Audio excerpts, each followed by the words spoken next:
Mes amis béliers, bonjour et bienvenue sur la chaîne Tarot à merveille. Pour votre tirage général, ceux qui me découvrent, soyez les bienvenus. En 10 ans, j'ai vu des milliers de messages, des messages forts, des messages étranges, des messages qui m'ont laissé silencieux pendant de longues minutes, le temps de comprendre ce que je venais de percevoir. Mais ce qui se présente aujourd'hui ne ressemble à rien de ce que j'ai rencontré. Pas par son intensité, par sa précision, et surtout par la manière dont il relie des éléments de votre vie que vous avez toujours cru séparés. Des fils que vous pensiez éparpillés au hasard et qui, vus depuis l'angle que cette lecture offre, forment un motif d'une cohérence stupéfiante. Imaginez une pelote de laine emmêlée, le genre de pelote que vous trouvez au fond d'un tiroir, et dont les fils sont tellement enchevêtrés que vous hésitez entre la démêler et la jeter. Votre vie, ces dernières années, ressemble à cette pelote. Des fils partout, des nœuds impossibles, des directions contradictoires. Et chaque fois que vous tiriez sur un fil pour essayer de comprendre, un autre se resserrait ailleurs. La frustration de ne pas pouvoir démêler les choses vous a épuisé au point que vous avez commencé à croire que le chaos était votre état naturel, que les choses ne se connecteraient jamais, que la clarté était un luxe réservé à d'autres. Aujourd'hui, je vais tirer sur un fil, un seul, le bon. Et quand je le ferai, vous allez voir les nœuds se défaire les uns après les autres dans un ordre qui vous laissera sans voix. Premier nœud, la situation bloquée. Il y a dans votre vie une situation qui stagne depuis si longtemps que vous avez cessé de la considérer comme un problème. Elle est devenue un meuble, un élément fixe de votre paysage intérieur que vous contournez machinalement chaque jour sans plus le questionner. Cette situation concerne un domaine précis de votre existence. Vous savez lequel. Vous y avez pensé en entendant le mot bloqué. Votre esprit s'y est rendu immédiatement, comme un doigt qui appuie instinctivement sur un bleu. Ce blocage n'est pas ce que vous croyez. Vous pensez qu'il est causé par des circonstances extérieures, par le manque de moyens, par le mauvais timing, par l'attitude des autres, par une malchance persistante qui semble vous cibler personnellement, et ces facteurs sont réels, ils existent, mais ils ne sont pas la cause du blocage, ils en sont les symptômes. La cause est ailleurs, plus profonde, plus ancienne, et c'est en tirant sur ce premier nœud que nous allons la trouver. La cause, la vraie, est une croyance que vous portez sur vous-même, une croyance si ancienne, si intégrée dans votre fonctionnement, que vous ne la percevez plus comme une croyance, vous la percevez comme un fait, comme une loi naturelle, comme quelque chose d'aussi évident et indiscutable que la gravité. Et cette croyance dit, dans sa version la plus nue, « Je ne suis pas le genre de personne à qui ces choses arrivent. » Ces choses. La réussite durable, l'abondance sans lutte, le bonheur sans contrepartie, la reconnaissance sans sacrifice. Ces choses arrivent aux autres, pas à vous. Et cette croyance, par un mécanisme que le mental ne peut pas voir parce qu'il en fait partie, crée exactement les conditions qui la confirment. Elle filtre les opportunités, elle sabote les élans, elle transforme les possibilités en impossibilités avant même qu'elles aient le temps de se manifester. En tirant sur ce nœud, en exposant cette croyance à la lumière, quelque chose commence déjà à se desserrer. Pas dans votre situation extérieure, pas encore. Dans votre rapport à cette situation, vous commencez à voir l'espace entre le fait et la croyance. Et cet espace, aussi mince soit-il, est une fissure dans le mur. Et les fissures, vous le savez maintenant, sont les endroits par où la lumière entre. Il y a quelque chose de profondément libérateur dans le fait de nommer cette croyance.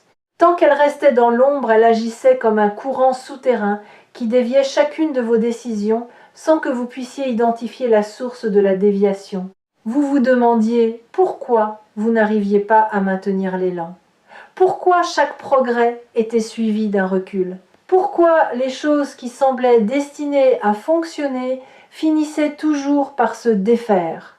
Et la réponse était là, invisiblement, dans cette croyance non nommée qui tirait les fils depuis les coulisses. Nommer une croyance, c'est lui retirer son pouvoir d'invisibilité. C'est la faire passer du statut de loi naturelle à celui d'hypothèse discutable. Et une hypothèse discutable peut être remplacée, pas par une affirmation positive qu'on se répète devant un miroir, par une expérience, par la preuve vécue, incarnée que cette croyance ment. L'argent inattendu qui arrive sera cette preuve. La relation qui se transforme sera cette preuve. Chaque nœud qui se défait sera un démenti concret de la croyance qui vous limitait. Et les démentis accumulés finiront par peser plus lourd que la croyance elle-même.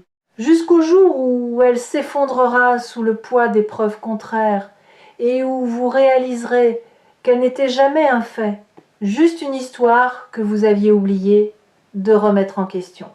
Deuxième nœud, celui que le premier libère. Quand le premier nœud se desserre, un deuxième apparaît, plus petit, plus subtil, mais directement relié au premier par le même fil. Ce deuxième nœud concerne une relation, pas nécessairement une relation amoureuse, une relation qui vous définit, qui occupe un espace disproportionné dans votre carte intérieure, une relation dont vous ne parlez pas souvent mais à laquelle vous pensez constamment. Et voici ce que le deuxième nœud révèle quand il se dessert. La dynamique de cette relation est le miroir exact de votre croyance fondamentale. Si vous croyez que vous n'êtes pas le genre de personne à qui les bonnes choses arrivent, alors cette relation reproduit cette croyance. Elle vous place dans un rôle qui confirme cette identité. Le rôle de celui qui donne sans recevoir, de celui qui attend sans être attendu, de celui qui comprend sans être compris. Ce n'est pas l'autre qui vous a assigné ce rôle. C'est vous qui l'avez endossé, automatiquement, inconsciemment, parce que ce rôle est cohérent avec votre croyance. Et la cohérence, même douloureuse, est préférée par le mental à l'incertitude du changement. Mais regardez maintenant, le deuxième nœud est desserré et avec lui, le rôle que vous jouiez dans cette relation commence à vaciller, pas à disparaître, à vaciller, comme un acteur qui, en pleine représentation, commence à douter de son texte, qui sent que les mots qu'il prononce ne sont pas les siens, que le costume qu'il porte n'est pas le bon, que la scène dans laquelle il joue n'est pas celle où il devrait être. Ce vacillement est le signe que quelque chose de fondamental est en train de bouger, pas en surface, en fondation. Troisième nœud, l'émotion enfouie. Plus profondément dans la pelote, là où les fils sont les plus serrés, se cache un nœud émotionnel. C'est le nœud le plus ancien, le plus dur. Celui que vous avez serré vous-même il y a très longtemps, pour empêcher quelque chose de sortir. Et ce quelque chose, c'est une colère. Pas la colère bruyante et explosive que les gens voient. La colère silencieuse. La colère de celui qui sait qu'il mérite mieux mais qui a choisi de se taire. La colère de celui qui a ravalé tellement de noms qu'il forme une boule compacte dans sa gorge. La colère de celui qui a souri quand il aurait dû crier. Vous savez exactement de quoi je parle. Vous pouvez probablement identifier les moments précis. Ce dîner où vous avez accepté l'inacceptable avec un sourire. Cette réunion où vous avez laissé quelqu'un d'autre prendre le crédit de votre travail. Cette conversation où vous avez dit « ce n'est pas grave » alors que c'était grave. Chacun de ces moments a ajouté une couche à ce nœud. Et chaque couche a renforcé la croyance que votre rôle dans ce monde est de supporter plutôt que d'exiger, de comprendre plutôt que d'être compris, de pardonner plutôt que de poser des limites. Mais voici ce que la colère enfouie essaye de vous dire depuis tout ce temps. Elle ne dit pas « détruis tout », elle dit « respecte-toi ». Elle dit « ce que tu as accepté ne correspond pas à ce que tu mérites ». Elle dit « le sourire de façade a assez duré ». Et cette voix, loin d'être votre ennemie, est votre alliée la plus fidèle. C'est la gardienne de votre dignité, et elle crie parce que vous avez ignoré ses murmures pendant trop longtemps. Cette colère n'est pas mauvaise, elle n'est pas destructrice, elle est informative. Elle vous dit exactement où se trouvent vos limites véritables. Et le fait qu'elles soient enfouies depuis si longtemps signifie que vos limites véritables n'ont jamais été exprimées.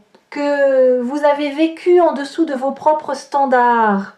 Que vous avez accepté ce que votre être profond refusait quand ce troisième nœud se desserre, et il est en train de se desserrer en ce moment même. Cette colère ne sort pas en explosion, elle sort en clarté, en une vision soudaine et nette de ce que vous ne tolérerez plus, de ce que vous exigerez désormais, de la place que vous prendrez dans votre propre vie. Et cette clarté, née de la colère transformée, est une force que rien ne peut arrêter, parce qu'elle ne vient pas du mental, elle ne vient pas de la volonté, elle vient du lieu le plus authentique qui existe en vous, le lieu où votre vérité attend depuis toujours. Quatrième nœud. La connexion invisible. Voici quelque chose que 10 ans de pratique m'ont appris et que cette lecture confirme avec une force inhabituelle. Les nœuds de votre vie ne sont pas isolés, ils sont reliés par le même fil. La situation bloquée, la relation déséquilibrée, la colère enfouie, ces trois choses ne sont pas trois problèmes séparés, nécessitant trois solutions différentes. Ce sont trois manifestations d'un seul et même nœud originel, et ce nœud originel, c'est votre rapport à votre propre valeur. Quand une personne ne connaît pas sa propre valeur, tout dans sa vie se calibre en dessous. Les finances se calibrent en dessous. Les relations se calibrent en dessous. Les ambitions se calibrent en dessous. Et cette sous-calibration devient si normale, si habituelle, si intégrée dans le fonctionnement quotidien, qu'elle disparaît du champ de conscience. On ne voit plus qu'on vit en dessous de soi. On pense que c'est le plafond alors que c'est le plancher. Laissez-moi vous donner une image concrète. Imaginez un musicien extraordinaire qui jouerait toute sa vie sur un instrument désaccordé. Il compenserait. Il s'adapterait, il trouverait des manières de produire de la belle musique malgré les fausses notes. Et les gens autour de lui seraient impressionnés parce que, même avec un instrument désaccordé, sa musique serait meilleure que celle de la plupart. Mais lui, quelque part, sentirait que quelque chose cloche, que le son n'est pas celui qu'il entend dans sa tête, que la musique qu'il porte en lui est plus belle que celle qui sort de ses doigts. Et cette frustration sourde, cette sensation de ne jamais atteindre son propre standard, le suivrait partout. Vous êtes ce musicien. Et votre instrument, c'est votre vie. Votre vie calibrée en dessous de votre valeur, jouée en dessous de votre potentiel, vécue en dessous de ce que vous portez en vous. Et le chamboulement dont parle cette lecture, ce n'est pas de changer de musique. C'est d'accorder l'instrument, de régler chaque corde à la bonne tension, pour que ce qui sort corresponde enfin à ce qui vit dedans, pour que le son extérieur reflète la symphonie intérieure. Ce réaccordage va se produire, il a déjà commencé, chaque nœud défait est une corde réaccordée, et quand la dernière corde sera en place, la musique qui sortira de votre vie vous laissera vous-même stupéfait. Ce que cette lecture révèle, et c'est pour cela qu'elle est unique en 10 ans, c'est que votre plafond perçu est votre plancher réel. Que ce que vous considérez comme votre maximum est en réalité votre minimum. Que tout ce que vous avez construit jusqu'ici, aussi impressionnant que cela puisse sembler vu de l'extérieur, a été construit avec un bras attaché dans le dos. Et imaginez, juste une seconde, ce que vous pourriez construire avec les deux bras libres. Si cette vidéo vous a trouvé ici sur Tarot à merveille, c'est que le moment de détacher ce bras est arrivé. Pas demain, pas quand les conditions seront réunies maintenant, parce que les conditions ne seront jamais réunies selon les critères de votre mental, mais elles sont réunies selon les critères de votre âme. Et c'est votre âme qui a guidé votre clic jusqu'ici. 5e nœud, le motif révélé. Nous avons défait 4 nœuds, et maintenant quelque chose de remarquable se produit. Le fil, autrefois chaotique, enchevêtré, impossible à suivre, commence à montrer son motif. comme un tapis tissé dont on ne voyait que l'envers, avec ses fils coupés et ses couleurs mélangées, et que l'on retourne enfin pour voir l'endroit, et l'endroit est beau, d'une beauté que l'envers ne laissait pas soupçonner. Le motif de votre vie est celui-ci. Tout ce que vous avez vécu, absolument tout, converge vers un point. Ce point n'est pas un événement, c'est une prise de conscience, la prise de conscience de votre propre valeur. Chaque épreuve vous a rapproché de cette prise de conscience en éliminant une illusion. L'épreuve financière a éliminé l'illusion que votre valeur dépend de ce que vous possédez. L'épreuve relationnelle a éliminé l'illusion que votre valeur dépend de ce que les autres pensent de vous. L'épreuve de la colère enfouie a éliminé l'illusion que votre valeur se préserve en la cachant. Et maintenant, sans ces illusions, ce qui reste est nu, brut, irréductible. Votre valeur telle qu'elle est, sans condition, sans justification, sans la permission de personne. Laissez cette phrase résonner, sans la permission de personne. Combien de fois avez-vous attendu cette permission ? Combien de décisions avez-vous reportées parce que quelqu'un n'avait pas encore validé votre choix ? Combien de rêves avez-vous rangés dans un tiroir parce que les gens autour de vous ne les comprenaient pas ? La permission que vous attendiez n'a jamais existé en dehors de vous. Elle n'a jamais résidé dans le regard de l'autre, dans l'approbation d'un parent, dans l'encouragement d'un ami, dans le feu vert d'un supérieur. Elle a toujours été dans votre propre cœur, battant, disponible, attendant que vous la réclamiez. Réclamez-la maintenant, pas en la demandant, en la prenant, comme on prend une respiration, naturellement. Parce que c'est votre droit le plus fondamental, et c'est cette valeur nue qui va tout chambouler. Parce que une personne qui connaît sa valeur ne vit plus de la même manière. Elle ne négocie plus les miettes. Elle ne mendie plus l'attention. Elle ne s'excuse plus d'exister pleinement. Elle prend sa place, toute sa place. Et quand elle prend sa place, le monde autour se réorganise. Pas parce qu'elle force quoi que ce soit, parce que sa simple présence, ancrée dans la certitude de sa propre valeur, modifie l'équation. Les finances se réajustent parce que vous cessez de sous. Évaluez ce que vous offrez. Les relations se rééquilibrent parce que vous cessez d'accepter les dynamiques qui vous diminuent. Les opportunités apparaissent parce que vous cessez de vous rendre invisible par peur de déranger. Tout bouge, pas d'un coup, comme une réaction en chaîne, domino après domino, nœud après nœud, jusqu'à ce que la pelote entière soit démêlée et que le fil, enfin libre, puisse tisser quelque chose de nouveau. Ce que cette lecture chamboule n'est pas un domaine de votre vie. C'est le fondement sur lequel tous les domaines reposent, votre perception de vous-même. Et quand le fondement bouge, tout ce qui est posé dessus bouge avec lui.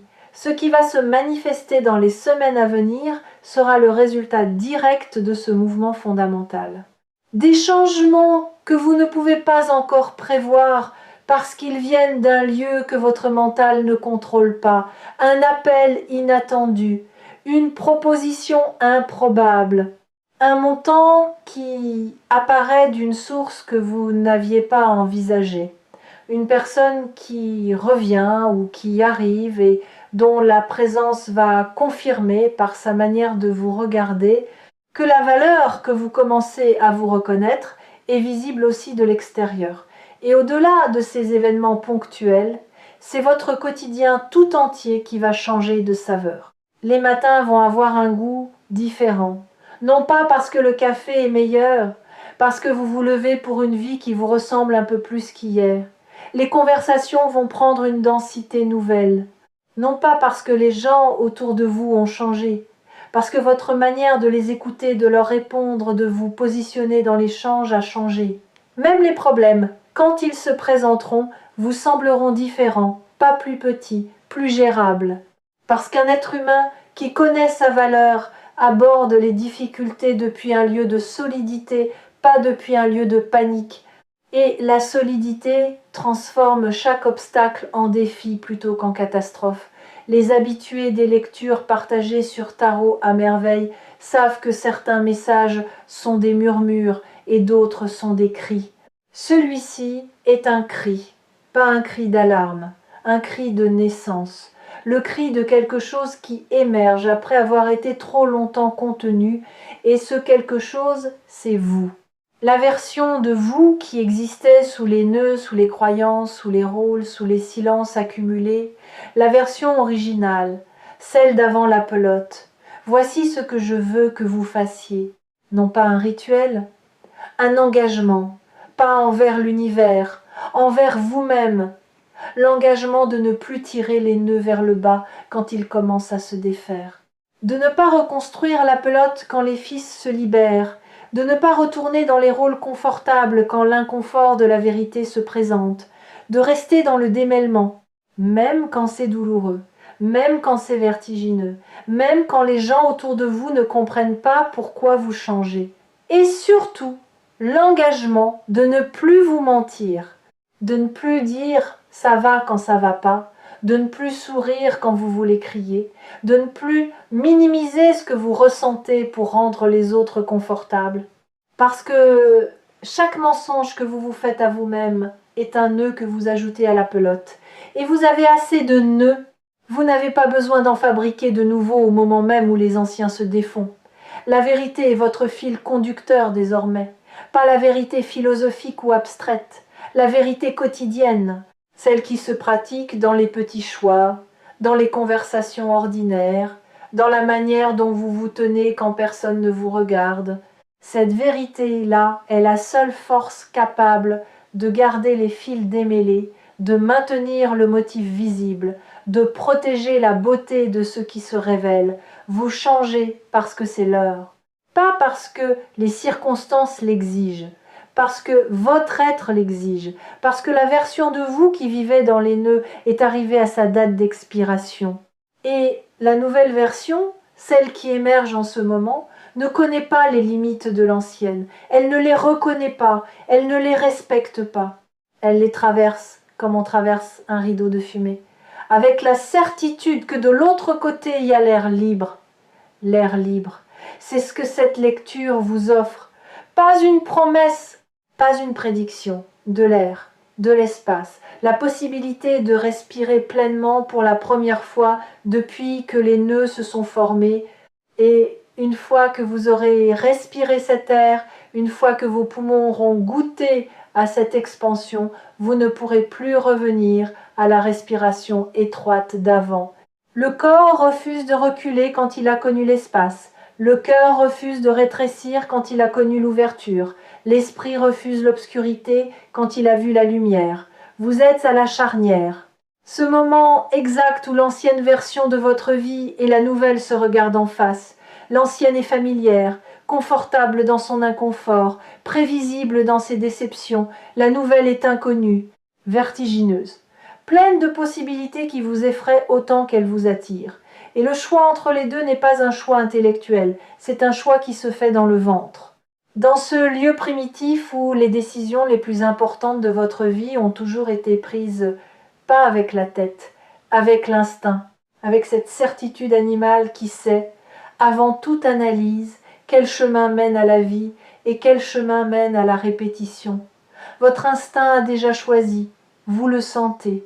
Ce tiraillement que vous percevez n'est pas de l'hésitation, c'est la tension entre l'ancien qui s'accroche et le nouveau qui tire. Et le nouveau est plus fort. Il est plus fort parce qu'il est vrai. Et la vérité, dans tout rapport de force avec l'habitude, finit toujours par l'emporter. Pas immédiatement, pas sans résistance, mais inévitablement. En 10 ans, je n'avais jamais vu les fils se connecter avec cette clarté.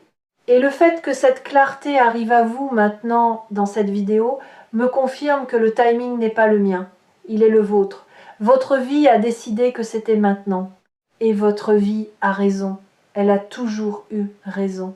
Même quand vous doutiez d'elle, même quand vous pensiez qu'elle se trompait de chemin, elle savait, elle tissait, fil après fil, nœud après nœud, vers ce moment exact. Et quand vous aurez besoin de retrouver ce moment, quand les fils menaceront de s'en mêler à nouveau, Tarot à merveille sera là. Comme le doigt patient qui tire sur le bon fil. Pas pour défaire votre vie, pour révéler le motif que vous étiez trop près pour voir. Le motif est visible maintenant. Et il est plus beau que tout ce que le chaos vous laissait croire. Plus cohérent, plus intentionnel, plus vôtre que vous ne l'aviez jamais imaginé. Tout chamboule, tout change. Et cette fois, c'est pour de bon. Pas parce que les circonstances sont différentes, parce que vous l'êtes. Et quand vous changez, vraiment profondément, irréversiblement, les circonstances n'ont d'autre choix que de suivre.